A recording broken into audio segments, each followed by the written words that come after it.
Desde el Centro de Conferencias de la Manzana del Templo en Salt Lake City, esta es la Conferencia General Semestral número 179 de la Iglesia de Jesucristo de los Santos de los Últimos Días, con oradores seleccionados de entre las autoridades generales y los oficiales generales de la Iglesia. La música para esta sesión será ofrecida por un coro combinado de estacas de Bountiful y Farmington, Utah. Esta transmisión se lleva a cabo como un servicio público de Bonneville Communications. Queda prohibida cualquier reproducción, grabación, transcripción u otro uso de este programa sin el debido consentimiento por escrito. Henry B. Eyring, primer consejero de la primera presidencia de la Iglesia, dirigirá esta sesión.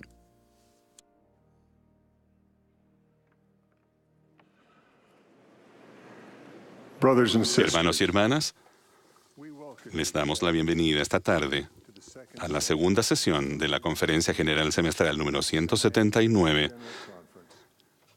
de la Iglesia de Jesucristo de los Santos de los Últimos Días.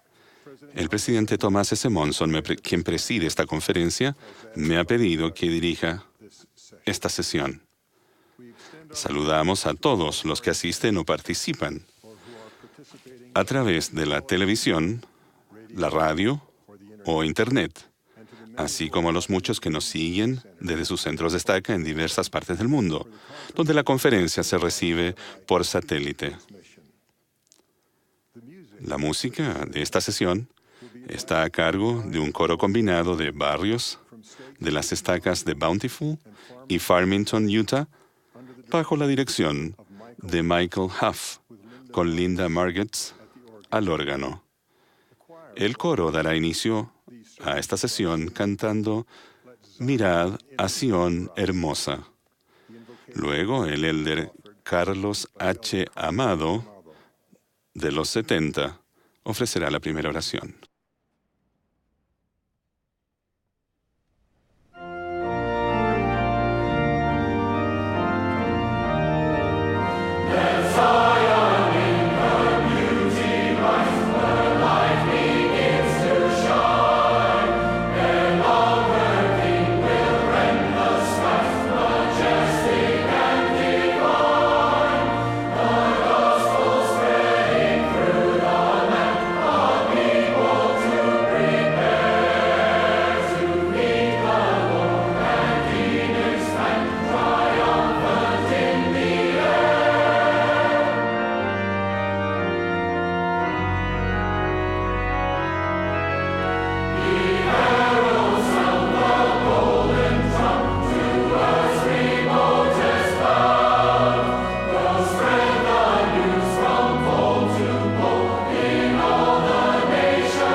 Nuestro amado Padre Celestial, estamos aquí para escucharte.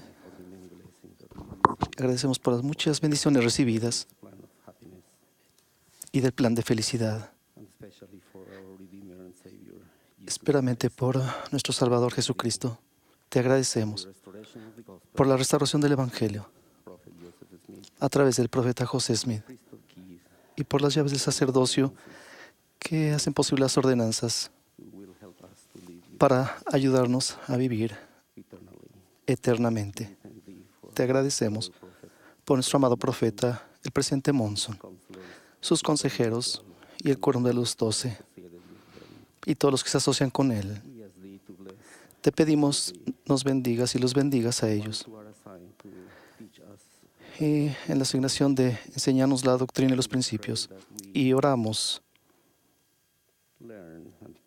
para que aprendamos y pongamos en práctica cada principio que escuchemos en esta sesión. Y te pedimos estas cosas en el nombre de tu amado Hijo, nuestro Salvador, Jesucristo. Amén.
El coro acaba de interpretar: Oíd esto, toda alma es libre. El presidente Monson me ha pedido que presente a las autoridades generales, a los 70 de área y a las presidencias generales de las organizaciones auxiliares de la Iglesia para su voto de sostenimiento. Al terminar, tendremos el placer de escuchar a los élderes Dallin H. Oaks y Robert D. Hales del Quórum de los 12 Apóstoles. Después, del discurso del presidente Hales, nos hablará el elder Jorge F. Ceballos de los 70, quien ha pregrabado su discurso en español. Se propone que sostengamos a Thomas Spencer Monson como profeta, vidente y revelador, y presidente de la Iglesia de Jesucristo de los Santos de los Últimos Días. A Henry Bennion Eyring como primer consejero de la primera presidencia y a Dieter Friedrich Uchtdorf como segundo consejero de la primera presidencia. Los que estén a favor pueden manifestarlo. Los que estén en contra, si los hay, pueden manifestarlo. Se propone que sostengamos a Boyd Kenneth Packer como presidente del quórum de los 12 apóstoles y a los siguientes como miembros de ese quórum: Boyd K. Packer, L. Tom Perry, Russell M. Nelson, Dallin H. Oaks, M. Russell Ballard, Richard G. Scott, Robert D. Hales, Jeffrey R. Holland, David A. Bednar, Quentin L. Cook, T. Todd Christofferson y Neil L. Anderson. Los que estén a favor, sírvanse a manifestarlos. Opuestos, pueden manifestarlo. Se propone que sostengamos a los consejeros de la primera presidencia y a los 12 apóstoles como profetas, videntes y reveladores. Todos los que estén a favor, sírvanse a manifestarlo. Contrarios, si los hay, por la misma señal. Se propone que relevemos a los eldres Charles Didier, John M. Madsen, Lynn A. Mickelson y Dennis B. Neuschwander como miembros del primer quórum de los 70 y se les designe como autoridades generales eméritas. También se propone que relevemos a los eldres Douglas L. Callister, Shirley D. Christensen, James M. Dunn, William W. Parley, W. W. Shumway y Robert S. Wood como miembros del segundo quórum de los 70. Los que deseen unirse a nosotros para expresar gratitud a estos hermanos por su excelente servicio, sírvanse a manifestarlo. Se propone que sostengamos a las demás autoridades generales, a los 70 de área y a las presidencias generales de las organizaciones auxiliares como están constituidas actualmente. Los que estén a favor, sírvanse a manifestarlo. Contrarios, si los hay, pueden manifestarlo. Presidente Monson, hasta donde he podido observar, el voto en el centro de conferencias ha sido unánime. Gracias, hermanos y hermanas, por su voto de sostenimiento, su fe, devoción y oraciones. Ahora tendremos el placer de escuchar al elder Oaks.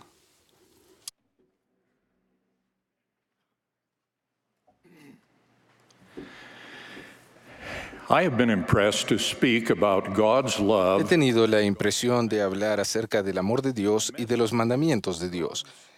Mi mensaje es que el amor universal y perfecto de Dios se manifiesta en todas las bendiciones de su plan del Evangelio, incluso en el hecho de que sus más ricas bendiciones están reservadas para los que obedecen sus leyes.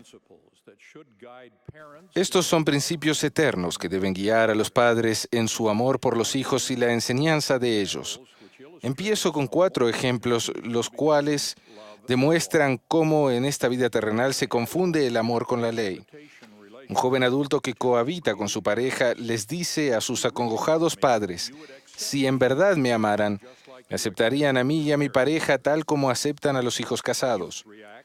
Un joven reacciona ante las órdenes o presiones de los padres y declara: si me amaran, no me obligarían. En estos ejemplos, la persona que viola los mandamientos afirma que el amor paternal debe invalidar los mandamientos de la ley divina y las enseñanzas de los padres.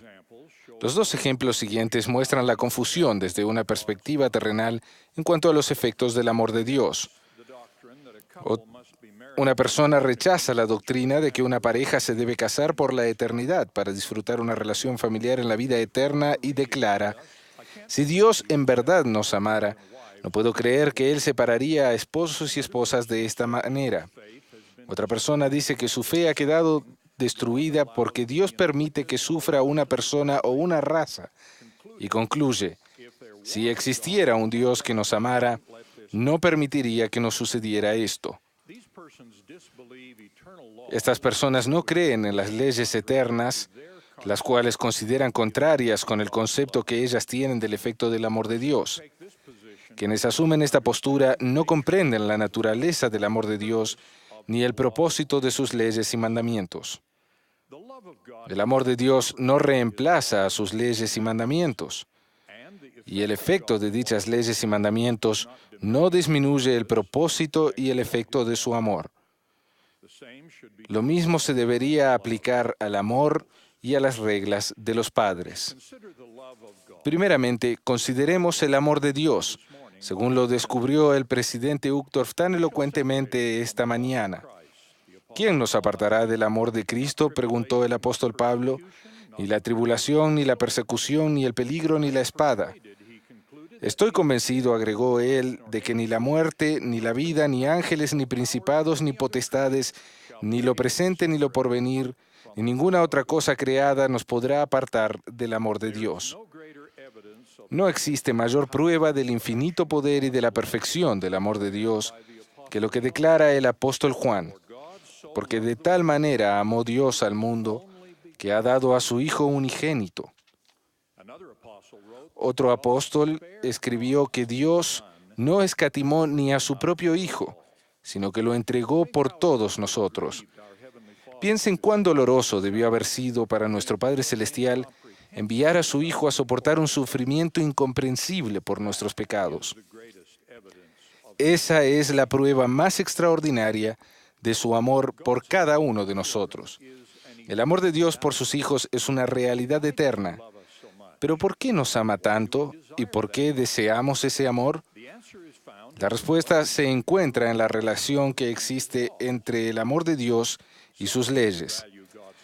Algunos parecen valorar el amor de Dios por la esperanza que albergan de que su amor sea tan grande y tan incondicional que los exima de manera misericordiosa de obedecer sus leyes.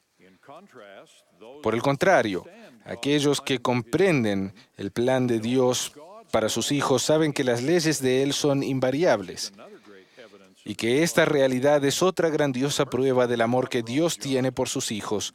La misericordia no puede robar a la justicia, y obtienen misericordia aquellos que han guardado el convenio y observado el mandamiento.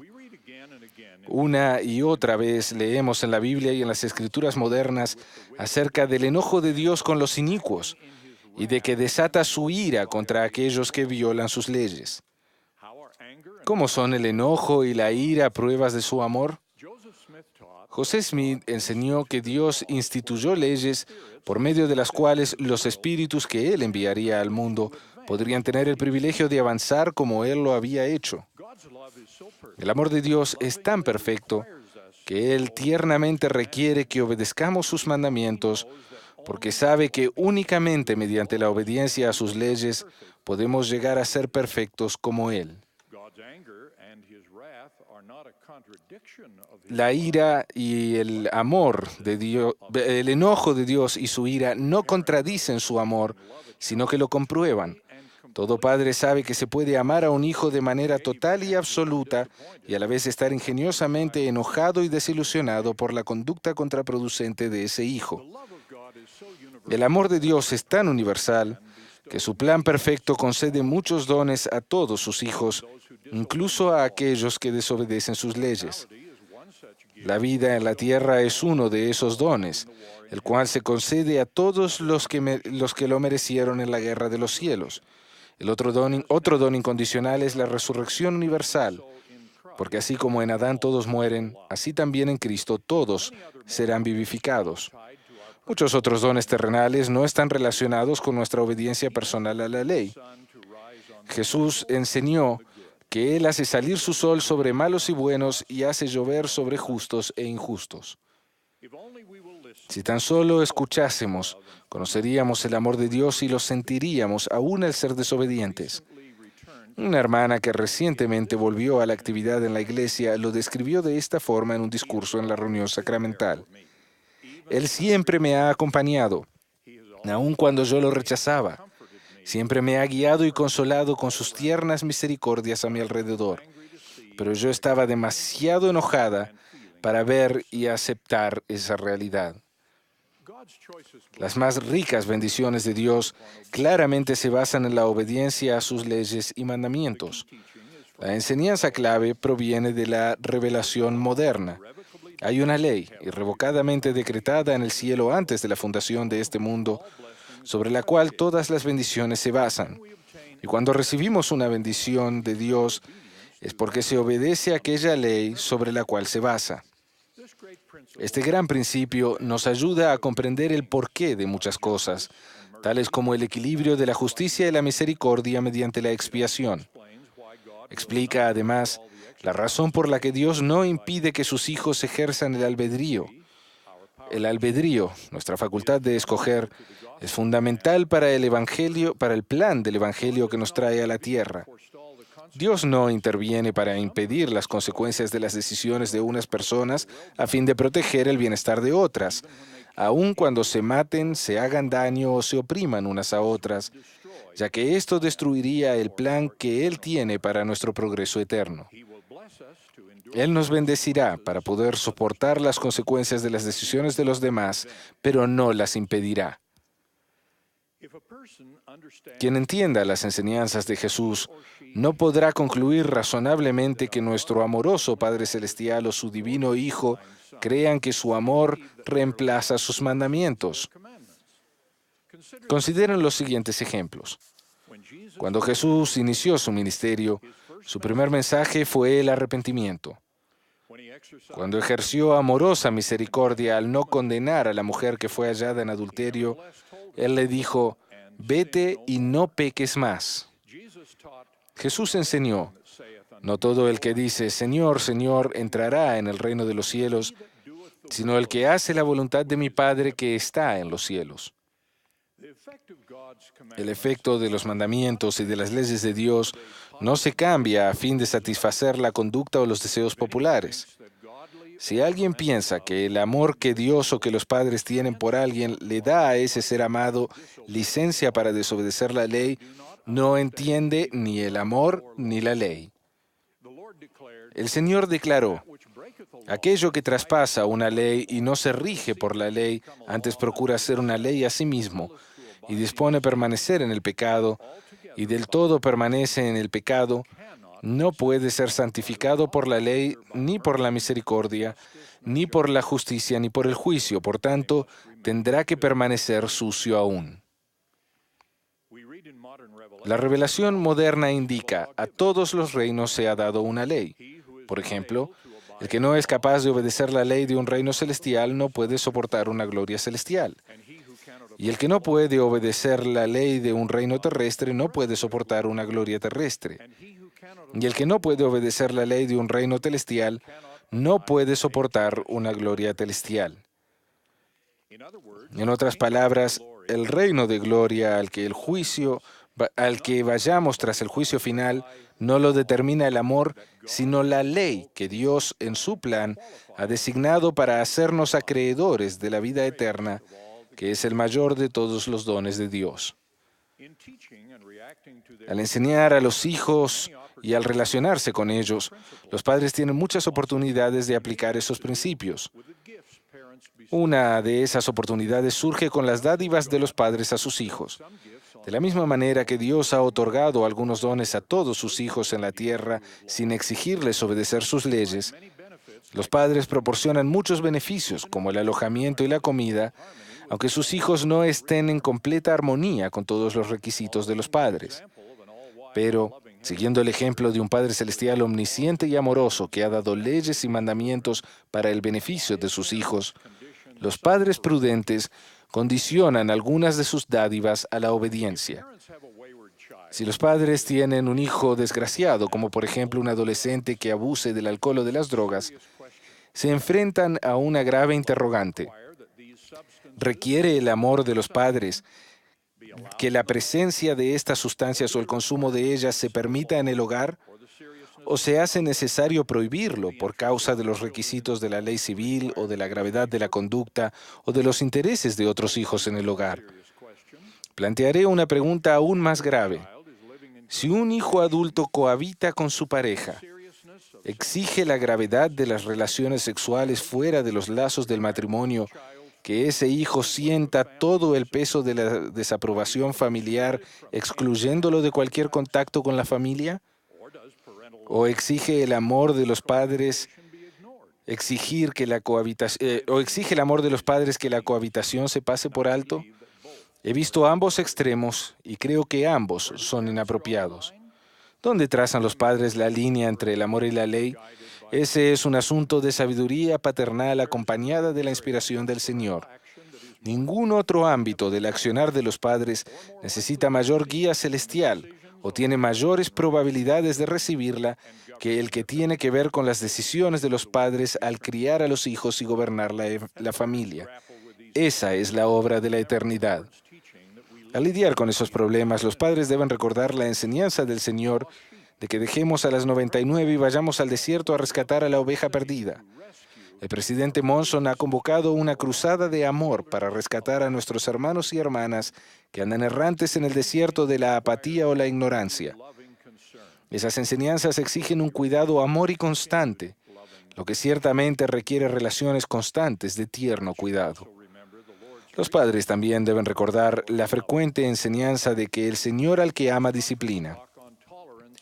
En un discurso de conferencia general sobre la tolerancia y el amor, el elder Nelson enseñó: el verdadero amor por el pecador puede dar lugar a valientes confrontaciones, no al consentimiento. El verdadero amor no aprueba el comportamiento autodestructivo. Donde quiera que se trace la línea entre el poder del amor y la fuerza de la ley, no cumplir los mandamientos ciertamente impactará las relaciones familiares amorosas. Jesús enseñó: ¿pensáis que he venido a la tierra para dar paz? Os digo no, sino disensión. Porque de aquí en adelante 5 de una casa estarán divididos, 3 contra 2 y 2 contra 3. El padre estará contra el hijo y el hijo contra el padre, la madre contra la hija y la hija contra la madre. Esta enseñanza impactante nos recuerda que cuando los integrantes de una familia no se esfuerzan conjuntamente por guardar los mandamientos de Dios, habrá divisiones. Hacemos todo lo que esté de nuestra parte para evitar perjudicar las relaciones afectuosas, pero a veces se las perjudica a pesar de que hacemos todo lo que podemos. En medio de esa tensión, debemos soportar la realidad de que si nuestros seres queridos se apartan del buen camino, eso disminuirá nuestra felicidad, pero no deberá disminuir nuestro amor del uno para con el otro o nuestros esfuerzos pacientes por entender juntos el amor de Dios y sus leyes. Testifico de la veracidad de estas cosas, que son parte del plan de salvación y la doctrina de Cristo, de quien testifico en el nombre de Jesucristo. Amén.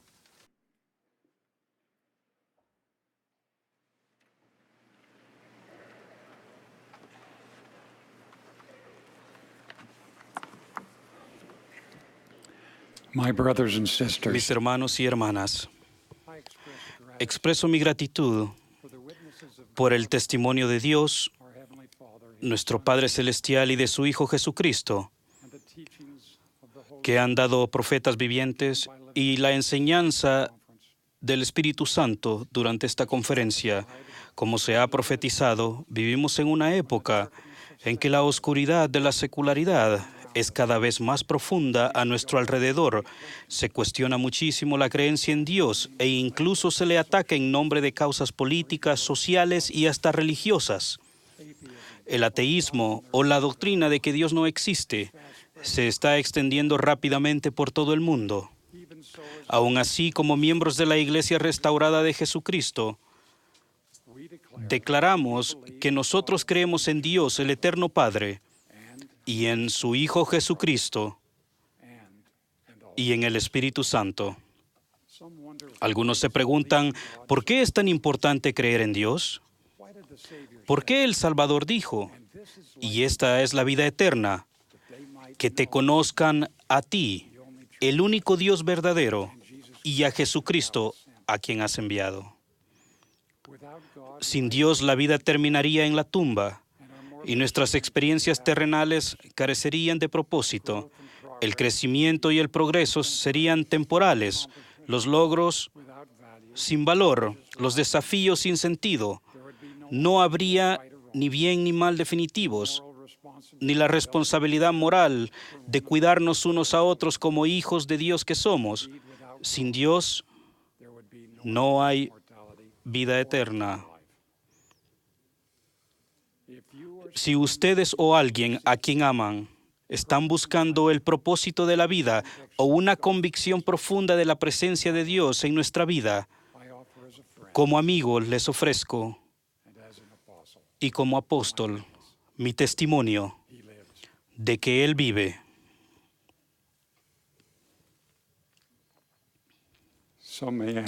Algunos se preguntarán, ¿cómo puedo saberlo por mí mismo? Sabemos que Él vive porque creemos en los testimonios de sus profetas antiguos y vivientes. Y hemos sentido que el Espíritu de Dios nos confirma que los testimonios de esos profetas son ciertos. Gracias a tus testimonios registrados en las Santas Escrituras, sabemos que Dios creó al hombre, varón y hembra, según su propia imagen y a su propia semejanza. Algunos quizás se sorprendan al aprender que nos parecemos a Dios. Un prominente erudito religioso ha llegado a enseñar que el imaginar a Dios con forma de hombre es crear una imagen y es algo idólatra y blasfemo. Pero Dios mismo dijo, hagamos al hombre a nuestra imagen, conforme a nuestra semejanza. El uso de las palabras hagamos y nuestra de este pasaje también nos enseña sobre la relación que existe entre Dios el Padre y el Hijo. Dios además enseñó, he creado estas cosas por medio de mi Hijo unigénito. El Padre y el Hijo son personas separadas y distintas, como todo Padre e Hijo. Esta podría ser una razón por la que el nombre de Dios en hebreo Elohim no es singular, sino plural. Por el Nuevo Testamento, sabemos que el Padre Celestial y su Hijo Jesucristo tienen presencia física. Ellos se encuentran en un lugar a la vez. Como el discípulo del Nuevo Testamento, Esteban registró, he aquí, veo los cielos abiertos y al Hijo del Hombre que está a la diestra de Dios. También sabemos que el Padre y el Hijo tienen voces, según se ha registrado en Génesis y en el libro de Moisés. Adán y Eva escucharon la voz de Jehová Dios que se paseaba en el huerto al aire del día. Sabemos que el Padre y el Hijo tienen rostro, que pueden estar de pie y que conversan. El profeta Enoc declaró, vi al Señor y estaba ante mi faz y habló conmigo, así como un hombre habla con otro.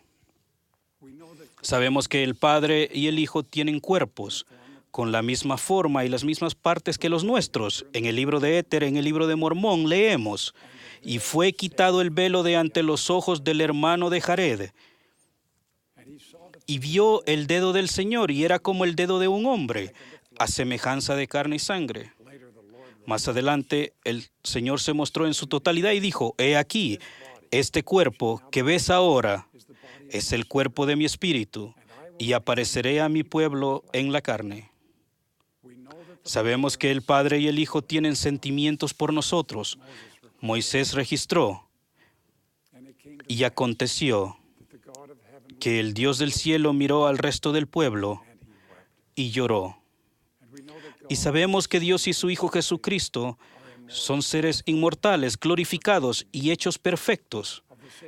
El profeta José Smith relata lo siguiente del Salvador Jesucristo. Sus ojos eran como llama de fuego. El cabello de su cabeza era blanco como la nieve pura. Su semblante brillaba más que el resplandor del sol.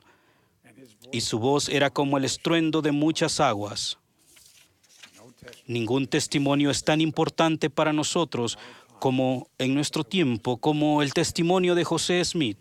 Él fue el profeta escogido para restaurar la antigua iglesia de Cristo en esta época. La última vez que el Evangelio estará sobre la tierra antes del regreso de Jesucristo. Al igual que todos los profetas que iniciaron la obra de Dios en su época, en su dispensación, José tuvo experiencias proféticas especialmente claras y poderosas, con el fin de preparar al mundo para la segunda venida del Salvador. A los 14 años, procuró saber a qué iglesia debía unirse.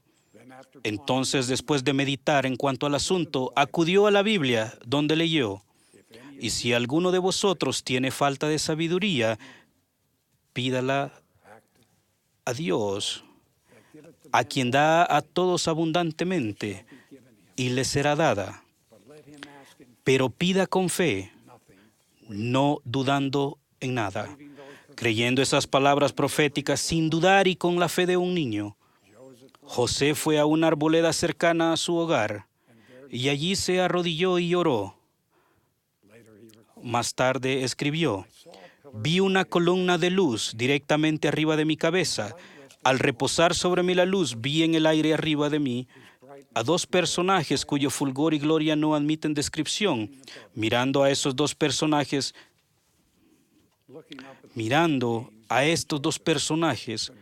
ni siquiera José podría haber sabido quiénes eran, ya que aún no había sido testigo de la verdadera naturaleza de Dios y de Cristo, ni había aprendido acerca de ella. Pero entonces escribió: uno de ellos me habló llamándome por mi nombre y dijo señalando al otro: este es mi Hijo amado, escúchalo.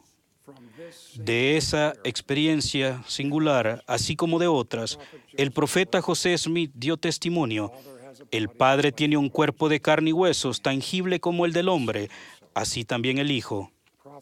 Profetas de todas las épocas han dado testimonios como este y siguen haciéndolo en esta misma conferencia.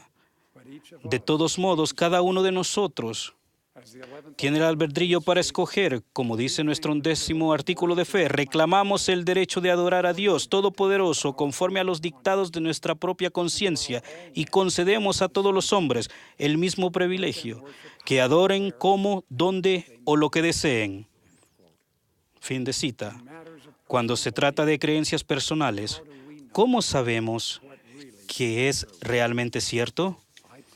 Testifico que la manera de saber la verdad acerca de Dios es mediante el Espíritu Santo. El Espíritu Santo es el tercer miembro de la Trinidad y es un personaje de espíritu. Su obra consiste en dar testimonio de Dios y enseñarnos todas las cosas. Sin embargo, debemos tener cuidado de no limitar su influencia.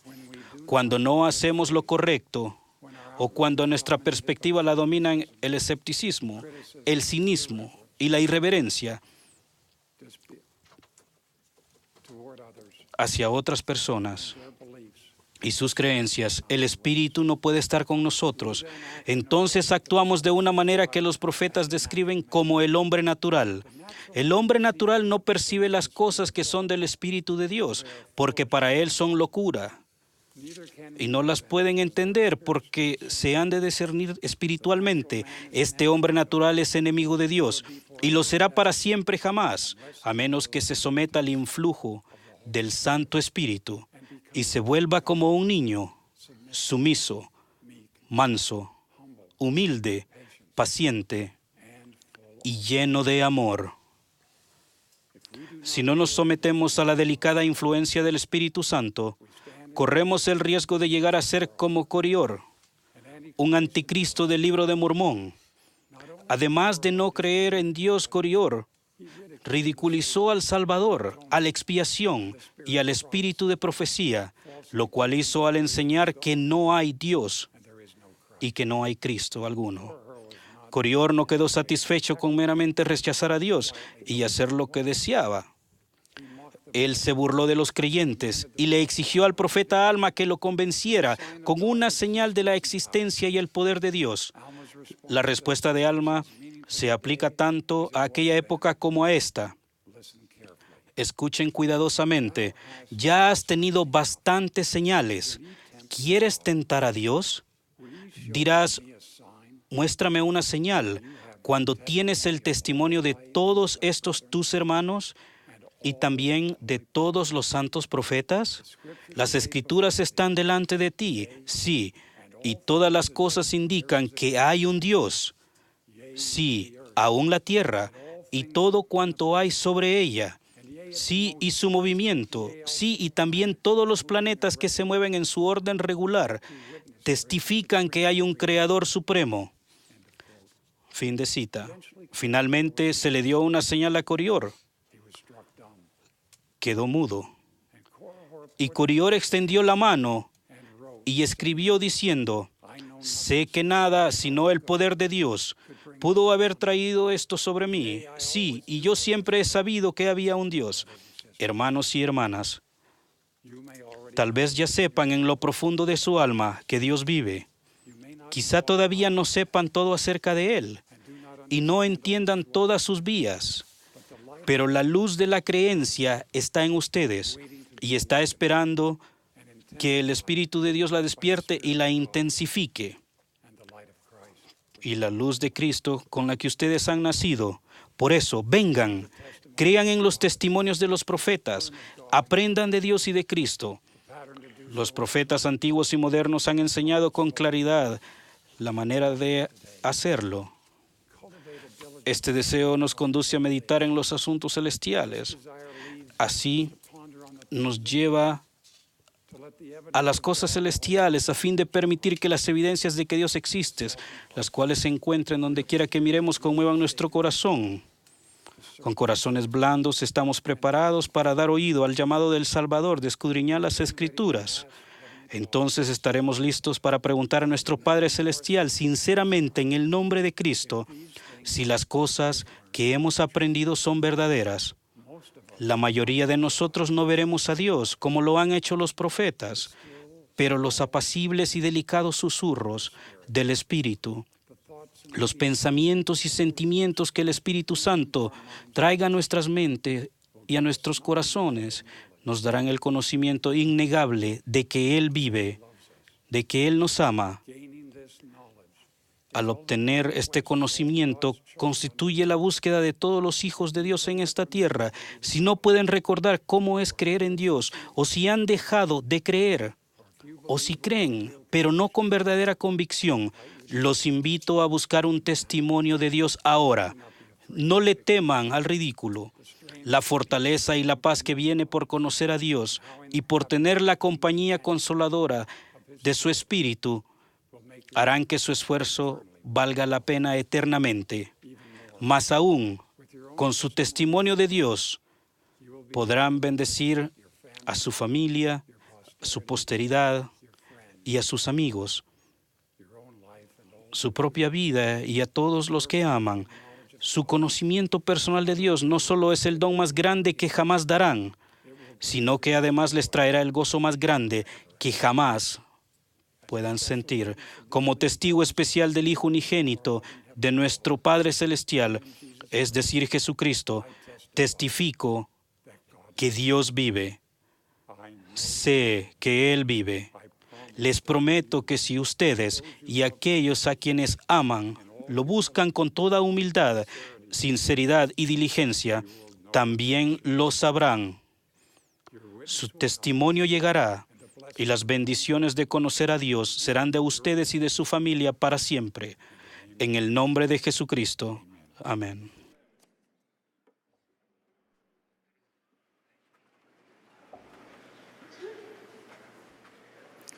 Cuando los 12 discípulos fueron llamados en las Américas, el Señor Jesucristo les mandó diciendo: Por tanto, quisiera que fueseis así como yo, o como vuestro Padre que está en los cielos, es perfecto. El Salvador recién había finalizado su exitosa, abnegada y trascendental misión sobre la tierra. Esto le permitió declarar con toda autoridad que Él y su Padre, nuestro Padre, son los modelos a ser seguidos por cada uno de nosotros. En principio, y desde un punto de vista netamente humano, esto parece ser una tarea imposible de ser llevada a cabo. Sin embargo, comienza a aparecer como posible cuando comprendemos que, para alcanzarla, no estamos solos. Las más maravillosas y poderosas de las ayudas que un ser humano podría intentar obtener están siempre disponibles. En primer lugar, está la mano bondadosa y amorosa del Padre Eterno, quien desea que regresemos a su presencia para siempre.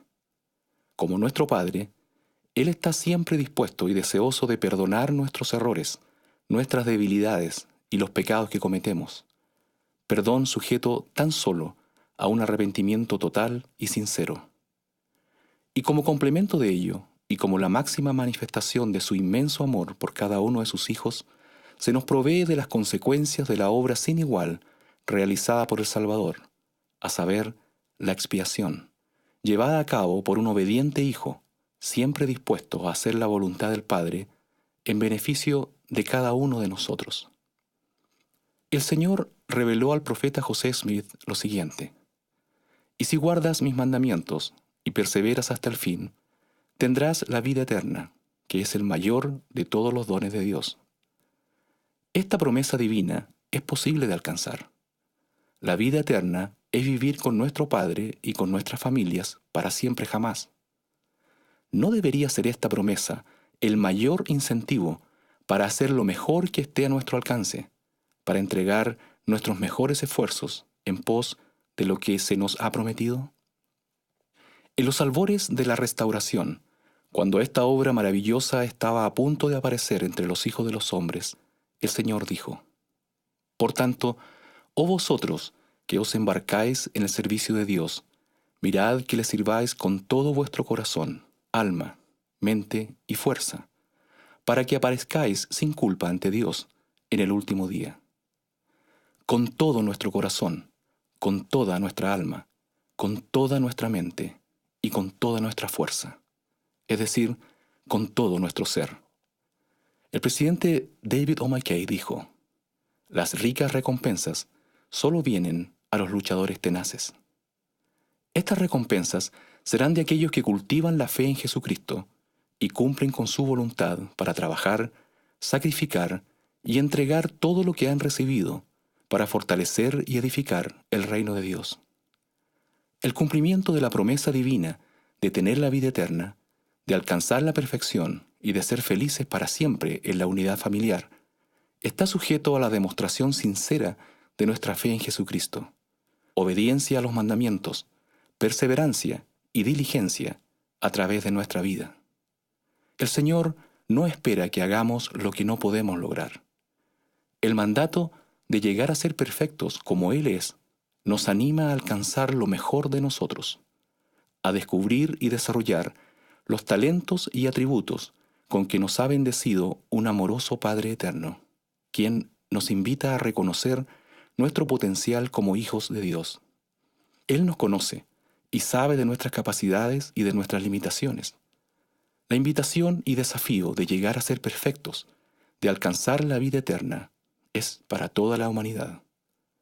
Inmediatamente después de enseñar que no se exige que un hombre corra más aprisa de lo que sus fuerzas le permiten, el rey Benjamín indica que conviene que sea diligente para que así gane el galardón.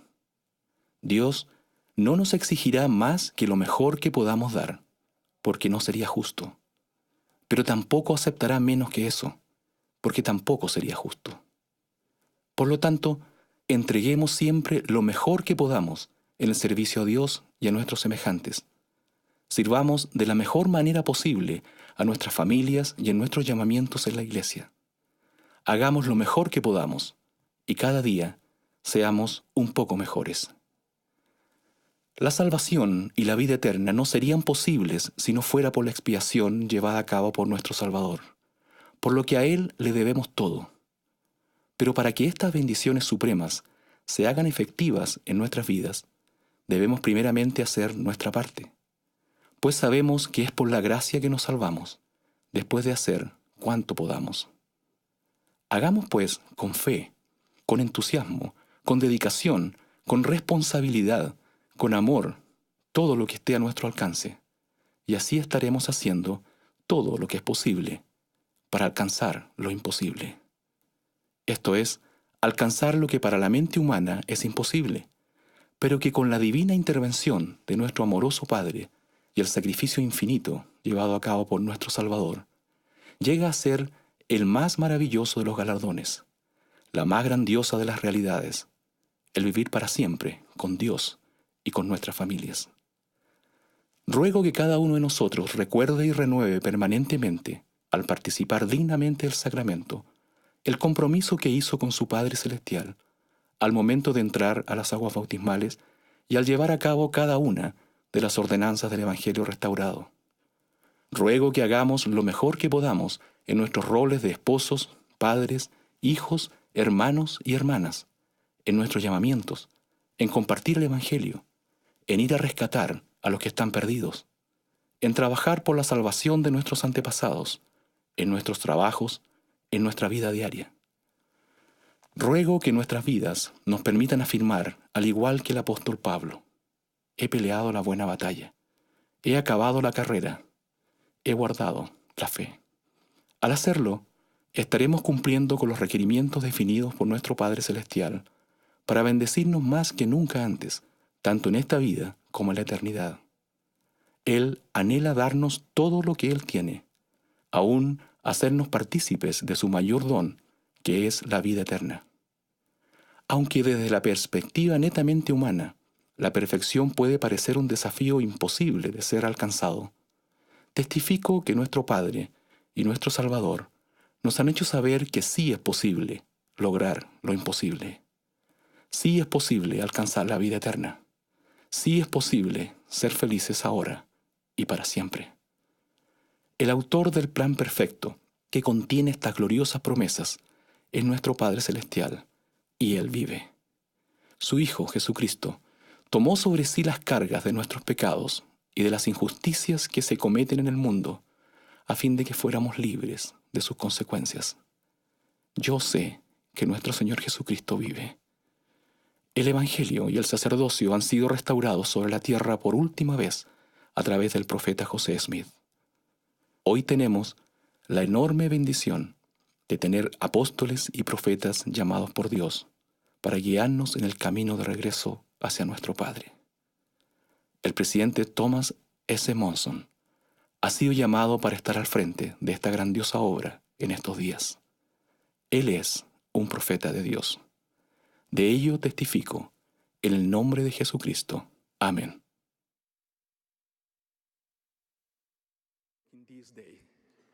He is a prophet of God. Of that I testify in the sacred name of our Savior, Jesus Christ. Amen.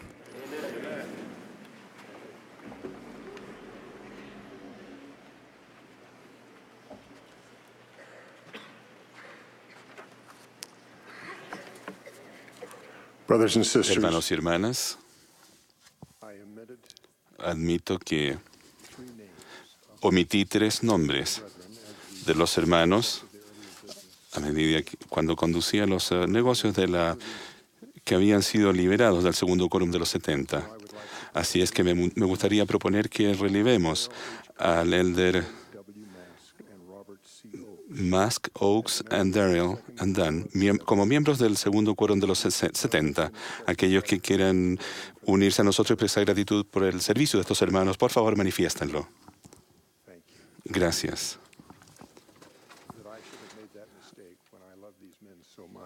¿Cómo pude admitir esto que yo siendo que estos hermanos los amo tanto? Por favor, aprecio mucho el servicio que ellos han hecho. El coro y la congregación ahora cantarán el himno número 26, Venid, hijos del Señor, venid. Después del himno nos hablarán los elders Tad R. Callister y Ken D. Watson de los 70. Tras ellos tendremos el placer de escuchar al elder Neil L. Anderson del Quórum de los 12 Apóstoles, quien también ha pregrabado su discurso en español.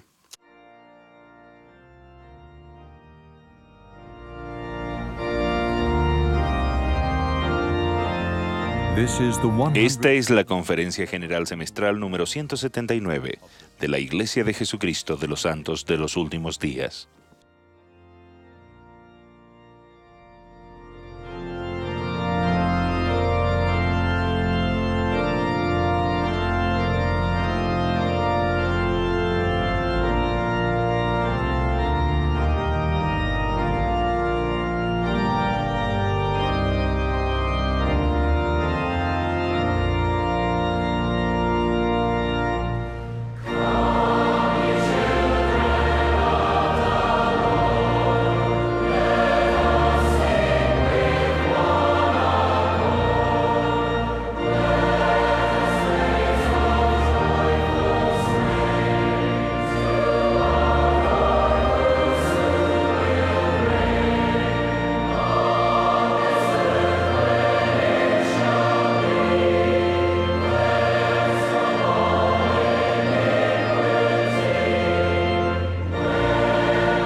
Supongan por un momento que alguien les diera estos 3 datos sobre un personaje del Nuevo Testamento y nada más.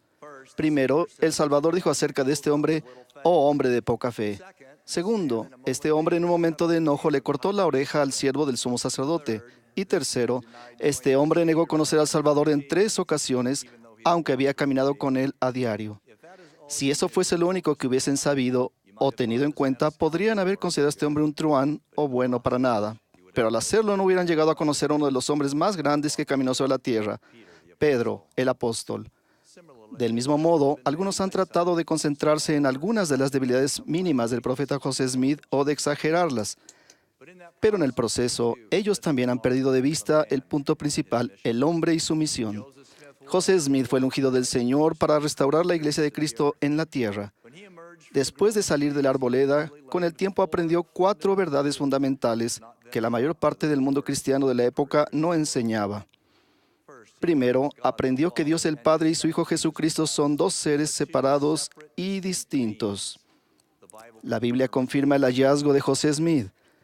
Nos dice que el Hijo sometió su voluntad al Padre. Nos conmueve la sumisión del Salvador y encontramos fortaleza en su ejemplo para hacer lo mismo. Pero, ¿cuál habría sido la profundidad y el fervor de la sumisión de Cristo? ¿O cuál sería el poder motivador de ese ejemplo si el Padre y el Hijo fuesen la misma persona y en realidad el Hijo solo estuviese haciendo su propia voluntad bajo otro nombre? Las Escrituras dan más evidencia de esta gran verdad, porque de tal manera amó Dios al mundo que ha dado a su Hijo unigénito. Que un padre ceda a su hijo es la demostración suprema de amor que la mente y el alma humana puedan concebir y sentir. Está simbolizada en la enternecedora historia de Abraham e Isaac. Pero si el Padre y el Hijo son el mismo ser, entonces ese sacrificio supremo ya no existe. Y Abraham ya no está ofreciendo a Isaac. Abraham está ofreciendo a Abraham. La segunda gran verdad que José Smith descubrió fue que el Padre y el Hijo tienen cuerpos glorificados de carne y huesos. Después de la resurrección del Salvador, Él se apareció a sus discípulos y dijo, palpad y ved, porque un espíritu no tiene carne ni huesos como veis que yo tengo. Algunas personas han sugerido que esta fue una manifestación física temporaria y que cuando ascendió al cielo dejó su cuerpo y regresó a su forma de espíritu. Pero las Escrituras nos enseñan que eso no era posible. Pablo enseñó, sabiendo que Cristo, habiendo resucitado de entre los muertos, ya no muere. La muerte no se enseñorea más de él. En otras palabras, una vez que Cristo había resucitado, su cuerpo ya no podía separarse de su espíritu. De otro modo, sufriría la muerte, la misma consecuencia que Pablo dijo que no era posible después de su resurrección. La tercera verdad que José Smith aprendió fue que Dios todavía habla al hombre, que los cielos no están cerrados. Solo es necesario hacerse 3 preguntas, propuestas en una ocasión por el Elder Hugh B. Brown para llegar a esa conclusión. 1.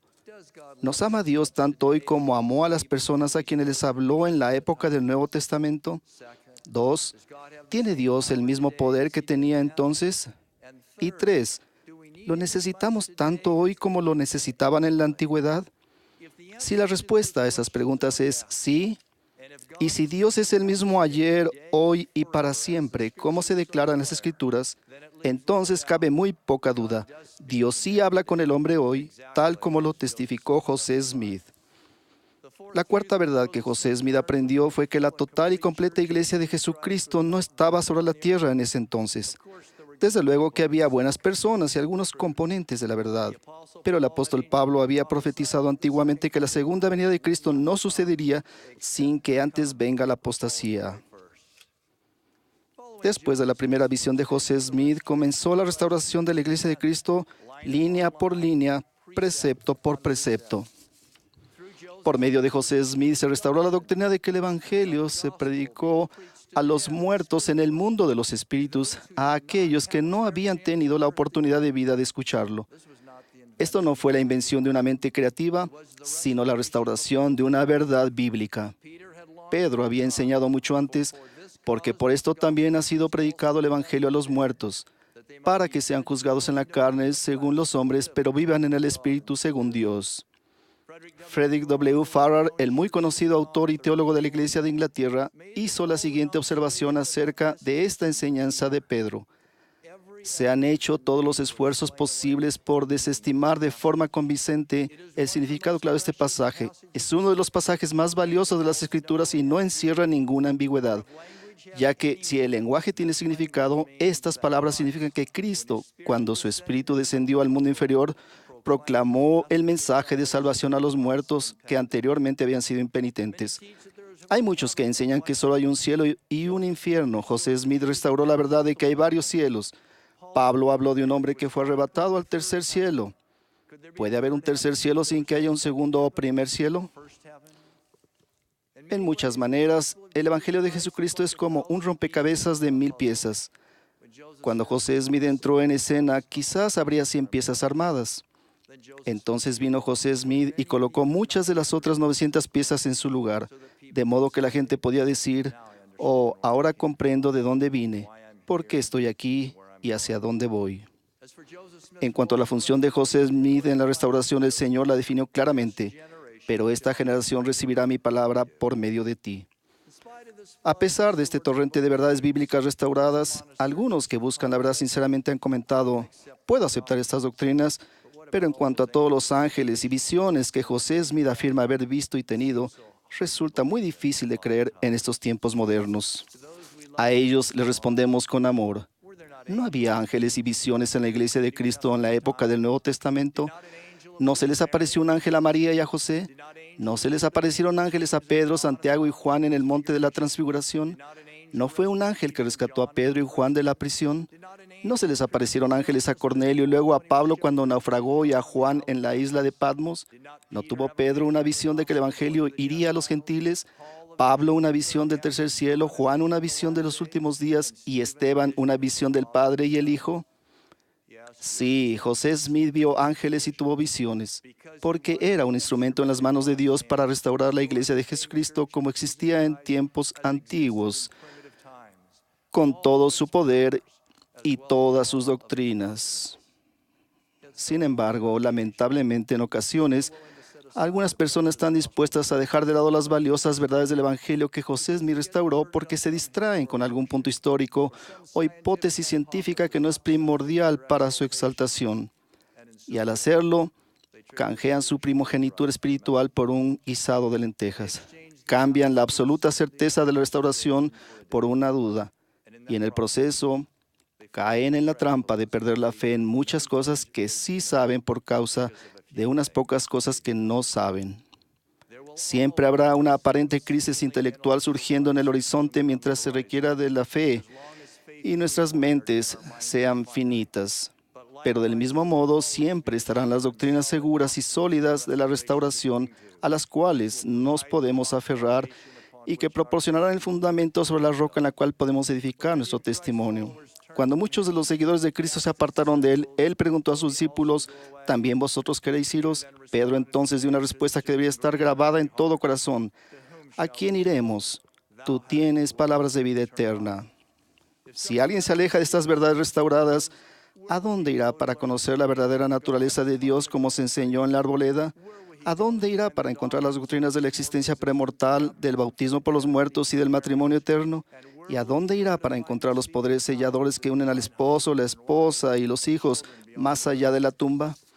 Por medio de José Smith se han restaurado todos los poderes, las llaves, las enseñanzas y las ordenanzas necesarias para la salvación y la exaltación. No pueden ir a ningún otro lado del mundo para encontrar eso. No lo hallarán en ninguna otra iglesia ni en ninguna filosofía de los hombres, revista científica ni peregrinación personal. No importa cuán intelectual parezca, la salvación solo se encuentra en un lugar, como lo indicó el Señor mismo al decir que esta es la única iglesia verdadera y viviente sobre la faz de toda la tierra. Testifico que José Smith fue el profeta de la restauración, tal como él lo afirmó. Y hago eco al son de ese himno conmovedor: al gran profeta rindamos honores. En el nombre de Jesucristo. Amén.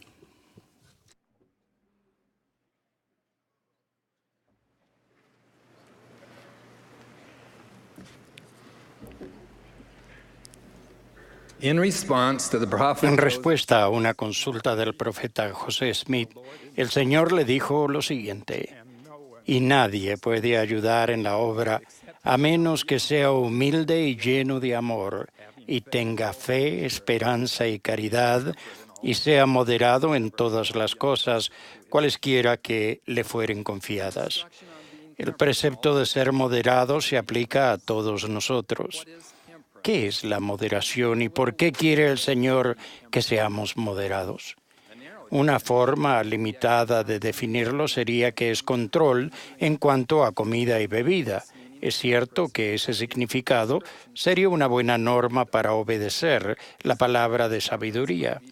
A veces, la moderación se define como capacidad de contener el enojo, o sea, no perder la calma.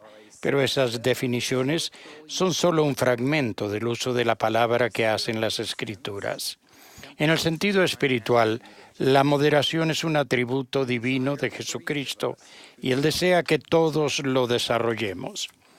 El aprender a ser moderado en todo es un don espiritual que se obtiene por medio del Espíritu Santo. El apóstol Pablo describió ciertos frutos del Espíritu en su epístola a los Gálatas y habló de amor, gozo, paz, paciencia, benignidad, bondad, fe, mansedumbre y templanza, o sea, moderación. En su carta a Tito, al describir los atributos de un obispo para ayudarle en su obra, Pablo dijo que el obispo no debe ser soberbio ni iracundo, sino dueño de sí mismo. Y para ser dueño de sí mismo se debe tener moderación en todo, o sea, ejercer autodominio. Cuando Alma el joven enseñó en la tierra de Gedeón, dijo: «Espero que no os hayáis envanecido con el orgullo de vuestros corazones». Sí, confío en que no hayáis puesto vuestros corazones en las riquezas y las vanidades del mundo. Quisiera que fueseis humildes, que fueseis sumisos y dóciles, fáciles de persuadir, llenos de paciencia, de longanimidad, siendo moderados en todas las cosas. Más adelante, en su mensaje a su hijo Shiblón, Alma le enseñó, y también a todos nosotros: procura no ensalzarte en el orgullo y a ser diligente y moderado en todas las cosas. La cualidad de ser moderado consiste en examinar nuestras expectativas y deseos, en ser diligentes y pacientes al tratar de alcanzar metas dignas. Hace unos años regresaba a casa del trabajo en mi auto cuando un gran camión que iba en la dirección opuesta perdió una de sus ruedas dobles, que voló sobre la línea que separaba las dos vías y se fue rebotando hacia mi lado de la carretera. Los autos empezaron a virar en ambas direcciones porque nadie sabía dónde iría a parar. Yo me fui hacia la izquierda cuando tendría que haberme desviado a la derecha, y la rueda hizo el último rebote justo sobre el costado de mi parabrisas. Un amigo llamó a mi esposa para avisarle del accidente. Ella me comentó más tarde que lo primero que pensó fue en las heridas que podría haberme causado el vidrio roto. Y en verdad quedé cubierto con trocitos de vidrio, pero no sufrí ni siquiera un rasguño, no por mis habilidades para conducir, sino porque el parabrisas estaba hecho de vidrio templado. El vidrio templado, así como el acero templado, pasa por un proceso de calentamiento controlado que aumenta su resistencia. Por eso, cuando está bajo presión, el vidrio templado no se quiebra en fragmentos filosos que puedan causar daño. Asimismo, un alma humilde y templada y llena de amor es también una persona que goza de mayor fortaleza espiritual. Con esa fortaleza espiritual más grande, tenemos la capacidad de desarrollar el autodominio y de vivir con moderación. Además, aprendemos a controlar el enojo, la vanidad y el orgullo. Y la fortaleza espiritual aumentada nos protege de los excesos peligrosos y de las adicciones destructivas de nuestro mundo actual. Todos buscamos paz interior y deseamos seguridad y felicidad para nuestra familia. Si tratamos de ver el lado bueno de la debacle económica de este año, Tal vez las pruebas que algunos hayamos enfrentado nos hayan enseñado que la paz interior, la seguridad y la felicidad no provienen de comprar una casa ni de acumular las posesiones por las cuales nuestras deudas resulten mayores que los ahorros o los ingresos que tengamos. Vivimos en un mundo impaciente y desenfrenado, lleno de incertidumbre y contención, como la comunidad de conversos de varias religiones, donde vivía José Smith cuando tenía 14 años y buscaba respuesta para sus dudas.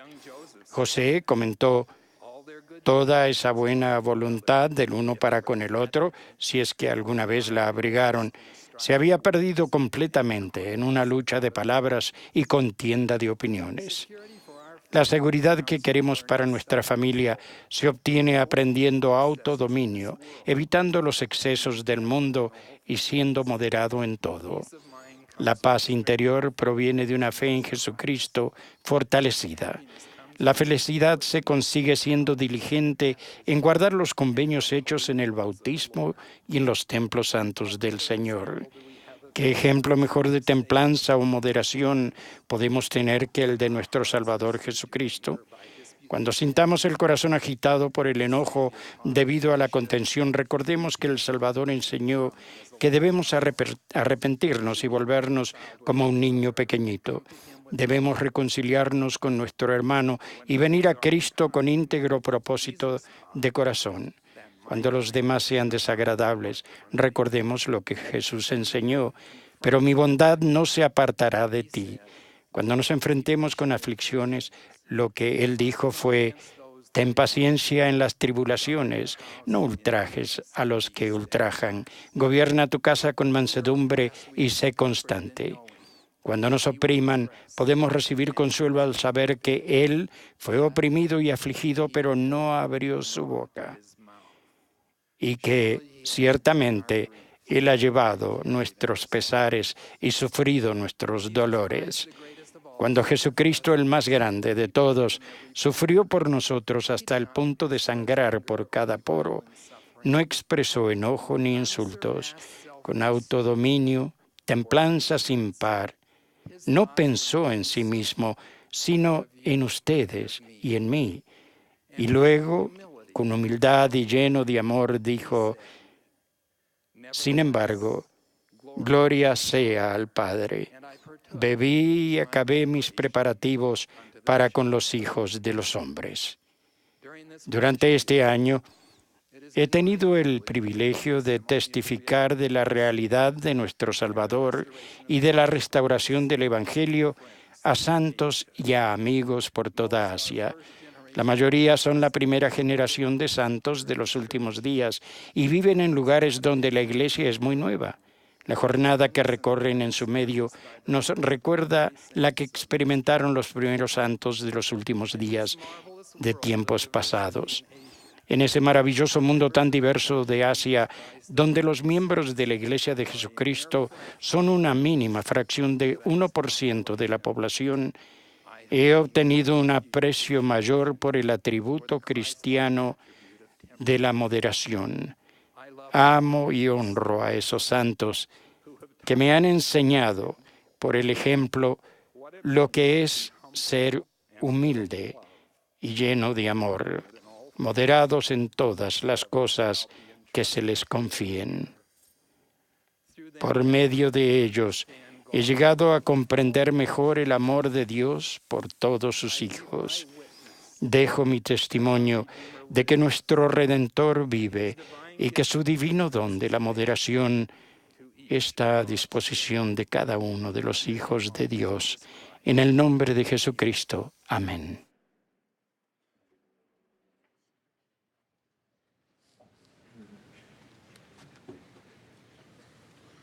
My brothers and sisters, mis hermanos y hermanas, hace 6 meses me llamaron al quórum de los 12. Me siento muy humilde a prestar servicio junto a hombres que por mucho tiempo han sido mis ejemplos y maestros. Agradezco mucho las oraciones y el voto de sostenimiento de ustedes. Ha sido un periodo de ferviente oración en el que he buscado la aprobación del Señor. He sentido su amor de maneras sagradas e inolvidables. Testifico que Él vive y que esta es su santa obra. Amamos al presidente Thomas S. Monson, el profeta del Señor. Siempre recordaré su bondad al extenderme mi llamamiento el pasado abril. Al terminar la entrevista, extendió los brazos para abrazarme. El presidente Monson es un hombre alto. Al estrecharme entre sus largos brazos y acercarme hacia él, me sentí como un niño pequeño en los brazos protectores de un padre amoroso.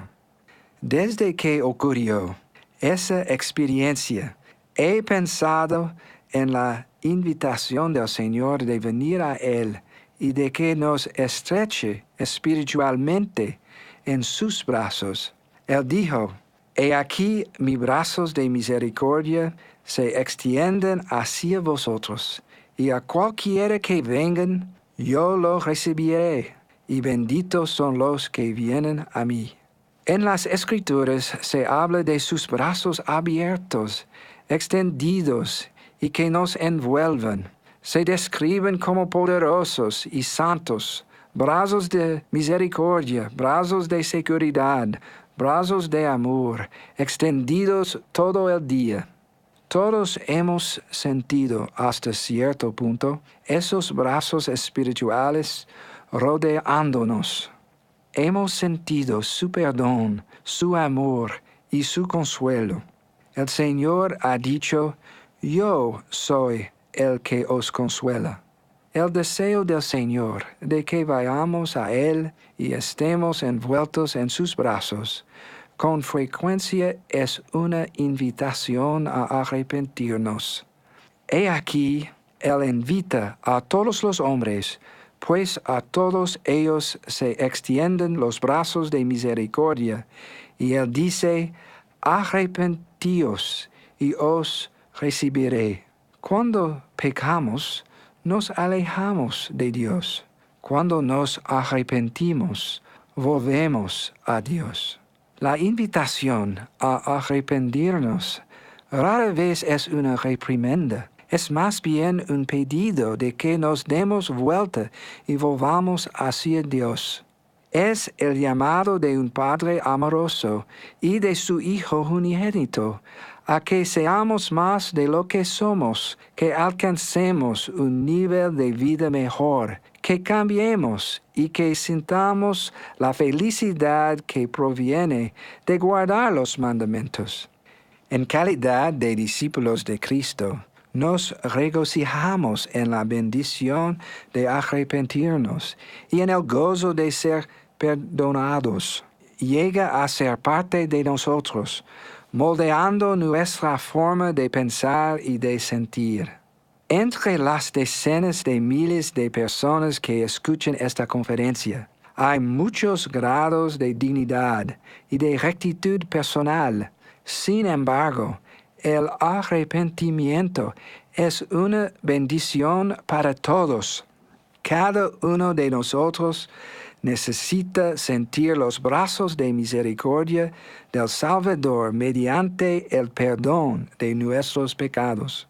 Hace años se me pidió reunirme con un hombre que, mucho antes de nuestra reunión, había llevado por un tiempo una vida desenfrenada.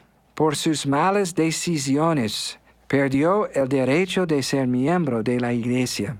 Hacía mucho que había regresado a la iglesia y cumplía fielmente los mandamientos, pero sus acciones del pasado lo atormentaban. Al reunirme con él, sentí su vergüenza y profundo remordimiento por haber dejado de lado de sus convenios. Después de conversar, le di una bendición del sacerdocio. Antes de pronunciar una palabra, sentí el gran amor y el perdón del Salvador hacia él. El hombre lloró abiertamente.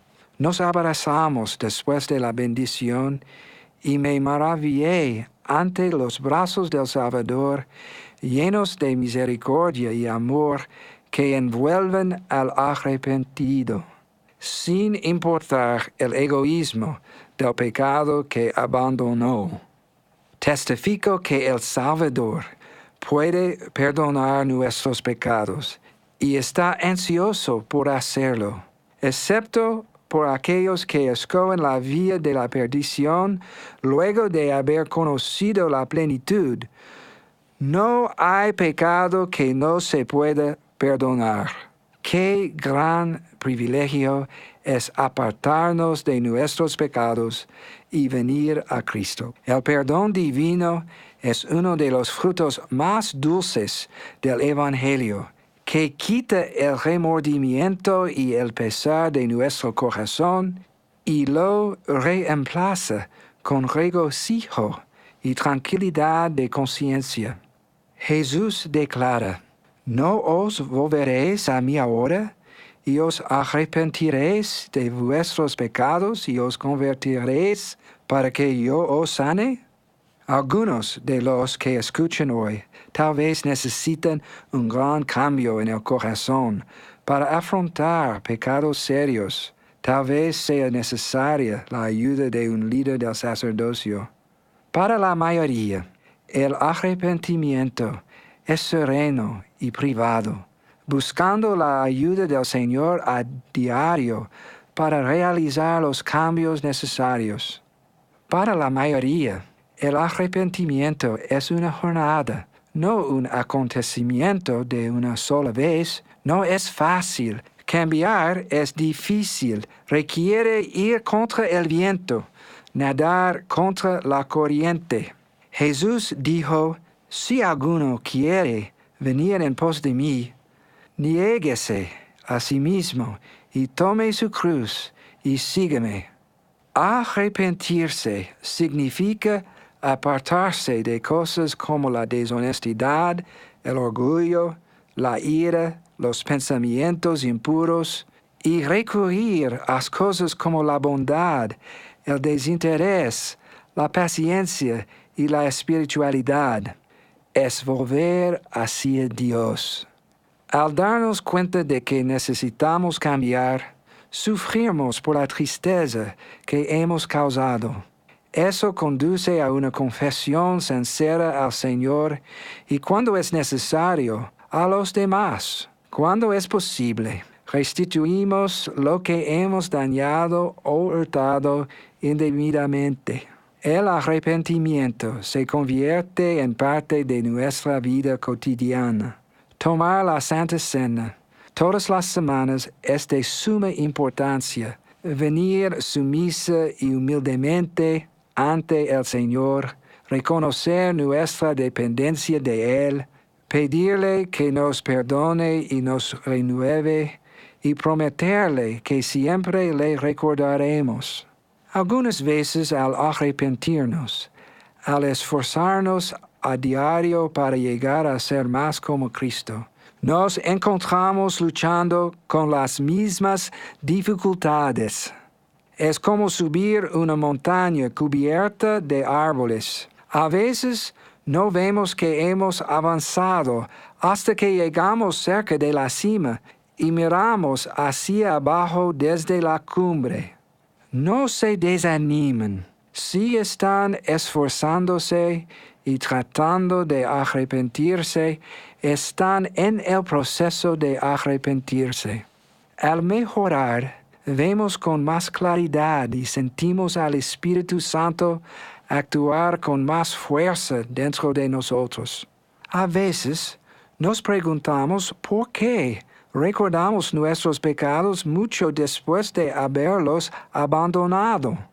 ¿Por qué el pesar de nuestros errores a veces continúa después de que nos hemos arrepentido? Las Escrituras no dicen que olvidaremos nuestros pecados aquí en la tierra, más bien declaran que el Señor los olvidará. El abandonar los pecados implica nunca volver a cometerlos. Eso requiere tiempo. Para ayudarnos, el Señor a veces permite que un residuo de nuestros errores permanezca en nuestra memoria. Al confesar nuestros pecados con sinceridad, restituir lo que podamos a quien hayamos ofendido y abandonar nuestros pecados guardando los mandamientos, estamos en el proceso para recibir el perdón. Con el tiempo, sentiremos que la angustia de nuestro pesar se mitiga. Se depurarán nuestros corazones de toda culpa y tendremos paz de conciencia. Aquellos que verdaderamente se han arrepentido, pero no parecen encontrar alivio, siguen guardando los mandamientos. Les prometo que el alivio vendrá en el tiempo del Señor. El sanar también requiere tiempo. Si están preocupados, hablan con su obispo. Un obispo tiene el poder de discernimiento. Él los ayudará. Las Escrituras nos advierten: no demoréis el día de vuestro arrepentimiento, pero nunca es demasiado tarde para arrepentirse. En una ocasión, se me pidió que me reuniera con una pareja mayor que regresaba a la iglesia. Sus padres les habían enseñado el Evangelio, pero después de casarse se habían alejado de la iglesia. Ahora, 50 años más tarde, volvían a la iglesia. Recuerdo al esposo que entraba en mi oficina tirando de un tanque de oxígeno. Dijeron que lamentaban no haber permanecido fieles. Les dije lo contentos que estábamos con su regreso y les aseguré que el Señor extiende sus brazos acogedores a quienes se arrepienten. El anciano respondió: lo sabemos, hermano Anderson, pero lo triste es que nuestros hijos y nietos no tienen la bendición del Evangelio. Hemos regresado, pero hemos regresado solos. No habían regresado solos. El arrepentimiento no solo nos cambia a nosotros, sino que bendice a nuestra familia y a seres queridos. Gracias a nuestro arrepentimiento sincero, en el tiempo del Señor, sus brazos extendidos no solo nos rodearán a nosotros, sino que también llegarán a la vida de nuestros hijos y de nuestra posteridad.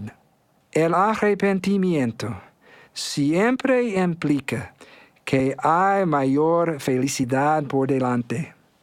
Testifico que nuestro Salvador puede librarnos de nuestros pecados. Yo he sentido su poder redentor. He visto sin lugar a dudas su mano sanadora sobre miles de personas de las naciones alrededor del mundo. Testifico que su don divino elimina la culpa de nuestro corazón y trae paz a nuestra conciencia. Él nos ama. Somos miembros de su iglesia. Él invita a cada uno de nosotros a arrepentirse, a abandonar nuestros pecados y a venir a Él. Testifico que Él está presente. En el nombre de Jesucristo. Amén. To repent, turn away from our sins, and to come unto Him.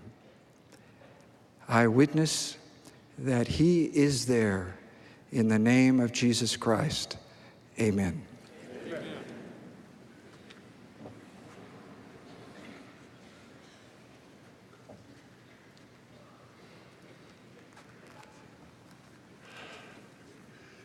Recordamos a los hermanos que la reunión general del sacerdocio comenzará en el centro de conferencias a las 6 de la tarde, hora de Salt Lake.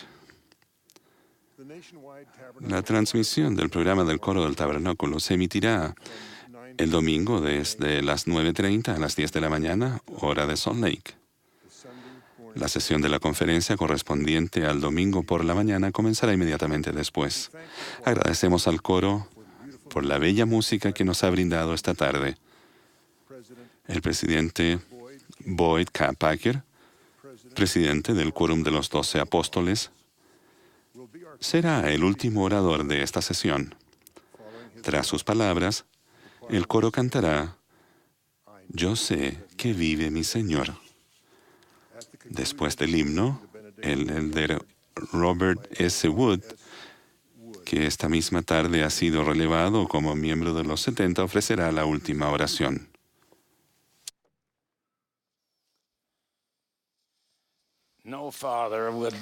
Ningún padre enviaría a sus hijos a una tierra distante y peligrosa para toda una vida de pruebas en donde se sabía que Lucifer andaría suelto sin antes brindarles un poder personal de protección.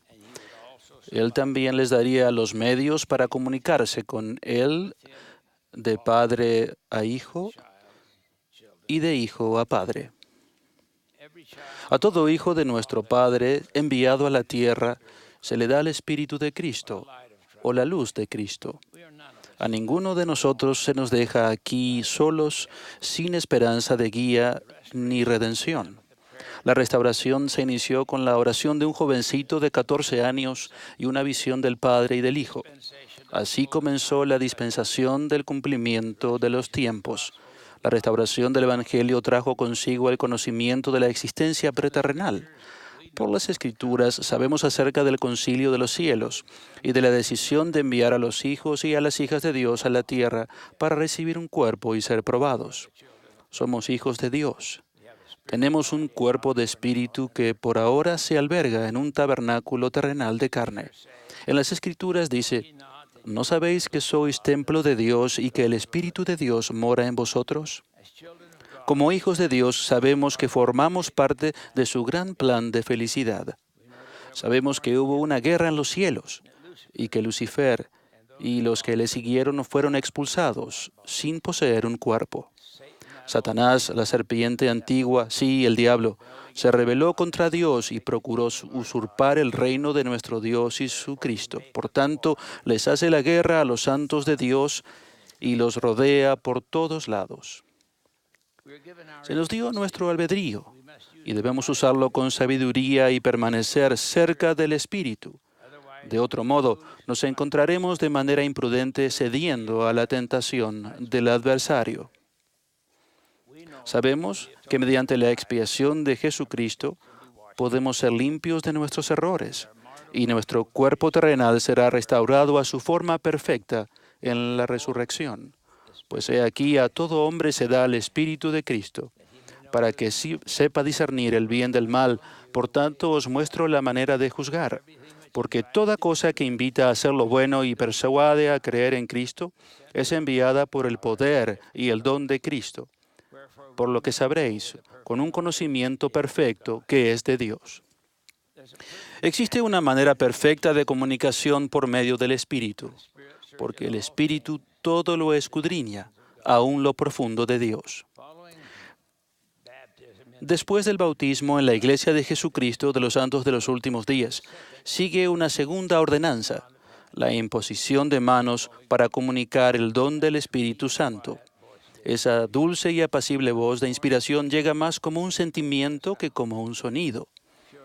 A la mente le puede llegar esa inteligencia pura.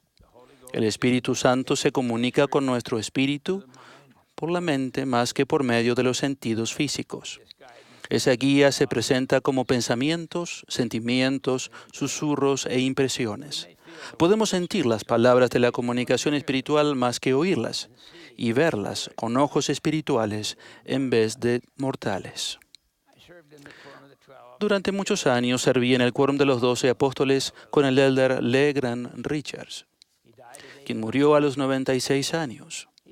Nos dijo que cuando tenía 12 años asistió a una gran conferencia general donde oyó al presidente Wilford Woodruff.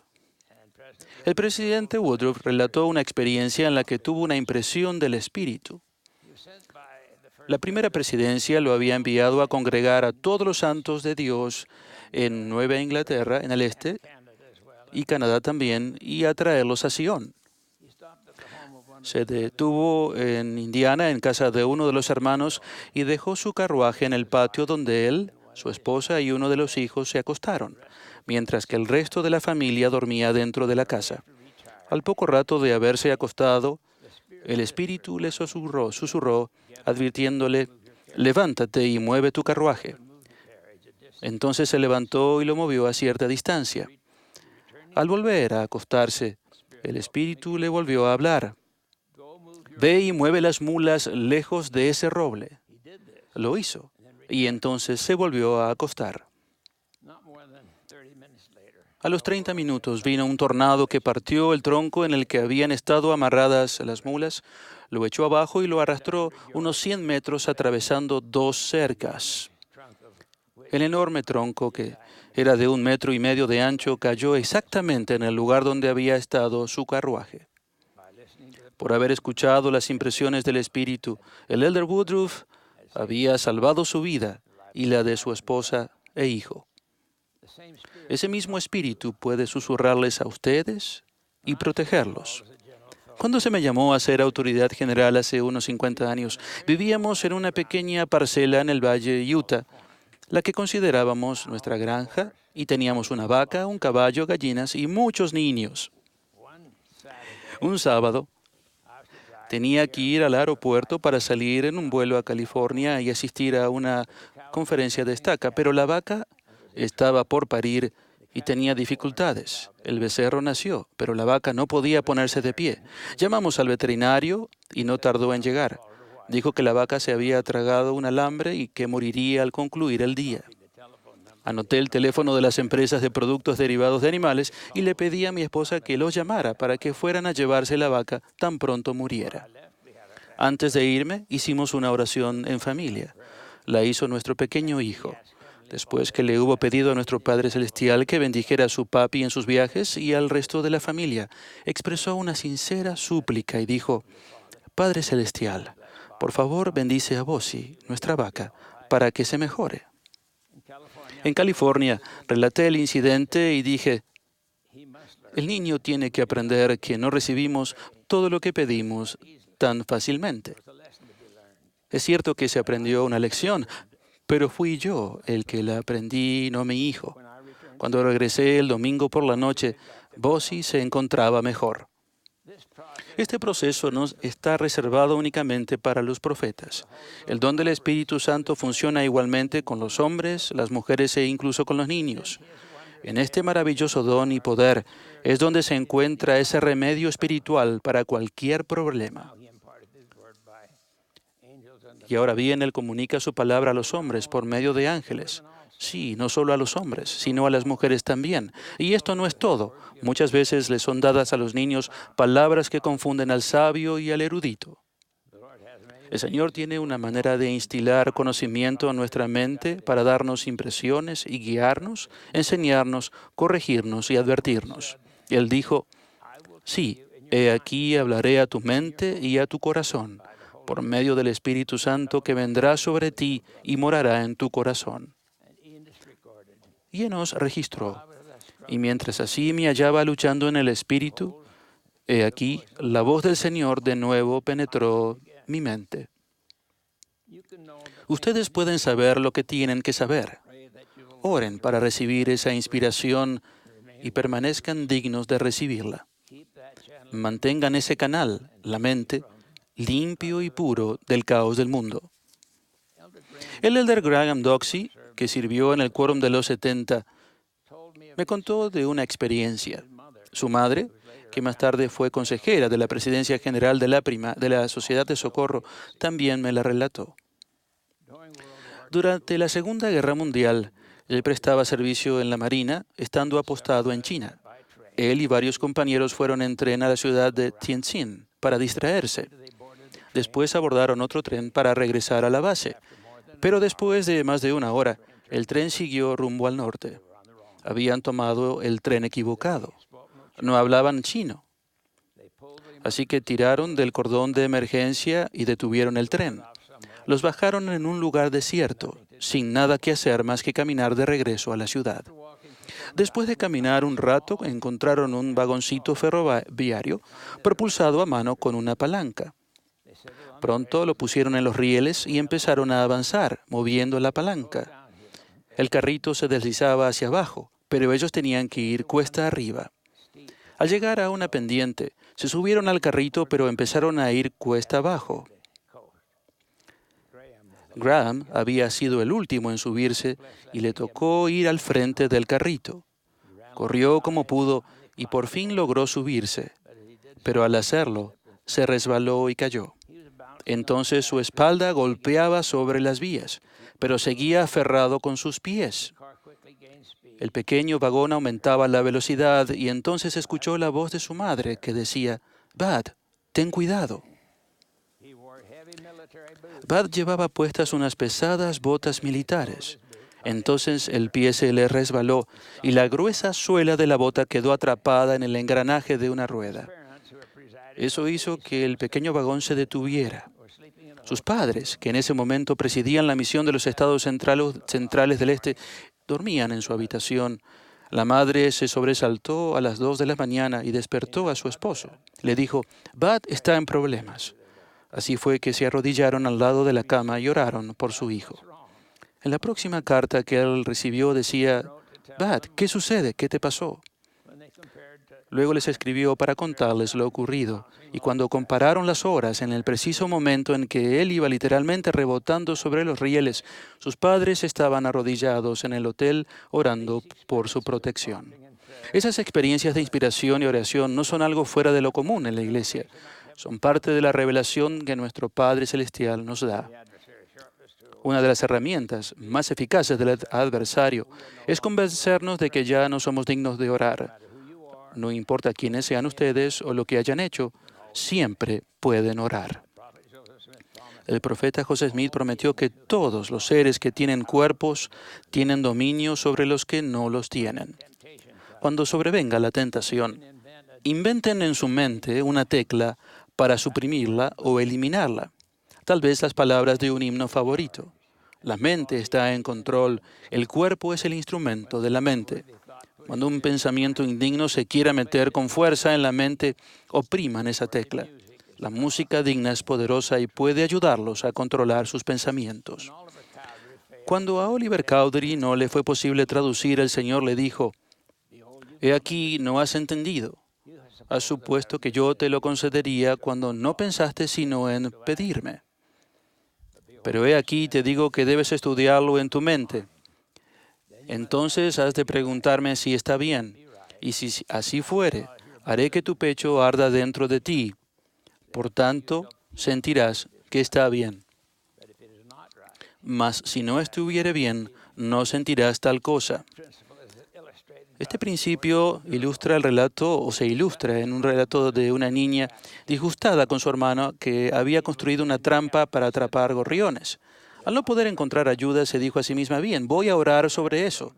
Después de la oración, la niña le dijo a su madre, «Ahora sé que él no va a atrapar, mi hermano, ningún gorrión con su trampa, porque ya oré.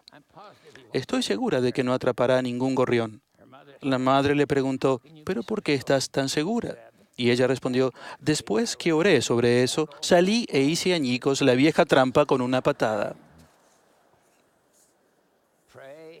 Oren, incluso si son jóvenes y están descarriados como el profeta Alma, o si son de estrecho criterio como Amulek, que sabía concerniente a estas cosas, mas no quería saber. Aprendan a orar, oren con frecuencia en su mente y en su corazón, de rodillas. La oración es su llave personal para los cielos.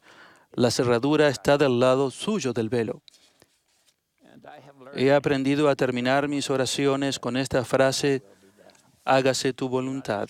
No esperen verse totalmente libres de problemas, de desilusión, dolor y desánimo, ya que fuimos enviados a la tierra a soportar esas cosas. Alguien escribió, con manos descuidadas e impacientes, enredamos los planes que el Señor ha forjado. Y cuando en dolor lloramos, Él nos dice, cálmate, hombre, mientras el nudo desbarato. En las Escrituras está la promesa, no os ha sobrevenido ninguna tentación que no sea humana, pero fiel es Dios, que no os dejará ser tentados más de lo que podáis resistir, sino que dará también juntamente con la tentación la salida para que podáis soportar. El Salvador dijo, allegaos a mí, y yo me allegaré a vosotros. Buscadme diligentemente y me hallaréis. Pedid y recibiréis, llamad y se os abrirá. Comenzamos esta sesión de conferencia con el sostenimiento de las autoridades. Los primeros sostenidos fue Thomas S. Monson como presidente de la Iglesia de Jesucristo de los Santos de los Últimos Días. Conozco al presidente Monson y quiero testificar de que él fue llamado por Dios por profecía y que él necesita nuestras oraciones, y también su esposa Francis y su familia, para que las bendiciones recaigan sobre él, para que podamos sostenerlos en espíritu y en cuerpo, y para que eso es obvio para todos los que estemos cerca de él, de que fue llamado por Dios por profecía y por la imposición de manos para todos los que han sido ordenados para ello. Y eso fue puesto sobre él en su oficio. Que el Señor lo bendiga y lo sostenga en todo lo que él necesita para llevar a cabo la gran obra que se encuentra sobre sus hombros. Testifico de ello e invoco sus bendiciones y como siervo del Señor, en el nombre de Jesucristo. Amén.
Padre eterno y amado, al concluir esta segunda sesión de nuestra conferencia general, nos regocijamos una vez más de haber sido bendecidos con los mensajes de apóstoles y profetas y las verdades, y haber sido testigos de tu Hijo Jesucristo. Una vez más, en la restauración de tu iglesia y de tu evangelio y de tu reino, y de que sabemos de que nuestro Redentor vive. Ahora, Padre, a medida que dejamos esta sesión, renovamos nuestro convenio a ti de buscar tus vías, el único Dios viviente, de cumplir tus mandamientos, de servirte a ti y a tus hijos, de buscar y de seguir el patrón que estableció tu Hijo. Te pedimos, querido Padre, que nos bendigas para que tengamos tu gracia, de que nuestras debilidades sean fortalecidas, de que seamos humildes y llenos de amor, que a través de la luz que vivimos seamos abrazados por tu Hijo. Padre, bendícenos a medida que dejamos esta sesión de la conferencia, que estemos bajo tu protección, y aquellos hermanos que regresen esta tarde, que también sean protegidos. Por todas las cosas, Padre, bendícenos para que renovemos nuestros convenios, para que siempre estemos bajo la ley de tu palabra. Y oramos esto en el nombre de Jesucristo. Amén.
Esta ha sido la transmisión de la Conferencia General Semestral número 179 de la Iglesia de Jesucristo de los Santos de los Últimos Días.